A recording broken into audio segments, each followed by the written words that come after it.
तुम्हें किसी दिशा में खिंचाव हो रहा है, यह भी मेरा आत्मा ही है। और कभी ऐसा होता है कि तुम्हारे सामने कोई दरवाज़ा खुल जाता है जिसे तुमने कभी खटखटाया भी नहीं था, यह भी मार्गदर्शन है।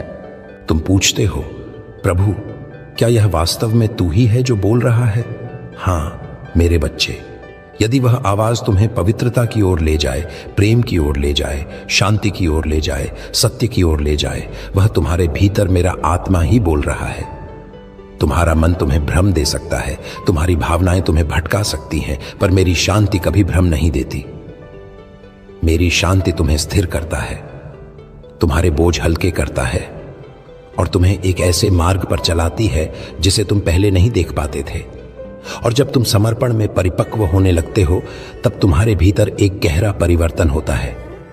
तुम अचानक देखते हो कि तुम्हारे निर्णय बदलने लगे हैं।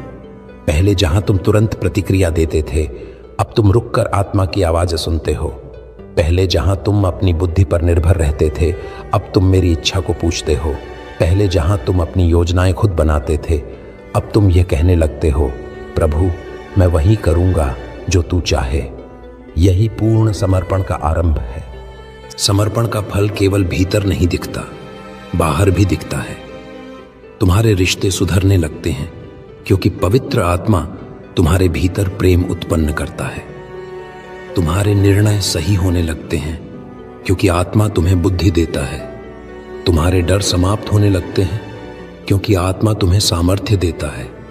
तुम्हारा भविष्य सुरक्षित लगने लगता है क्योंकि तुम समझ जाते हो कि तुम्हारे कदम अब तुम नहीं बल्कि मैं चला रहा हूं। और मेरे प्रिय, जब तुम इस मार्ग पर और आगे बढ़ते हो, तुम उस स्थान पर पहुंचते हो जहां तुम यह कहना सीख जाते हो, प्रभु मेरी इच्छा नहीं तेरी इच्छा हो। और जिस दिन तुम यह वचन अपनी आत्मा से बोल पाते हो, उस दिन तुम्हारे जीवन में स्वर्ग उतर आता है।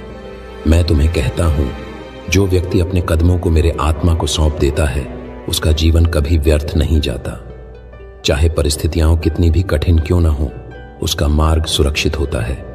चाहे रात कितनी भी लंबी हो, उसके लिए सुबह निश्चित होती है। चाहे रास्ता कितना भी टेढ़ा हो, उसके लिए मंजिल तय होती है। क्योंकि जब मैं राह दिखाता हूं तो कदम कभी भटकते नहीं। मेरे प्रिय, अब मैं तुम्हें उस गहराई में ले जाना चाहता हूं जहां समर्पण केवल एक विचार नहीं रह जाता, बल्कि तुम्हारे अस्तित्व का हिस्सा बन जाता है। तुमने यह अनुभव किया होगा कि जब तुम अपने जीवन को स्वयं नियंत्रित करने की कोशिश करते हो, तब तुम्हारे भीतर संघर्ष बढ़ जाता है। तुम योजनाएं बनाते हो पर परिस्थिति उन्हें तोड़ देती है। तुम लोगों पर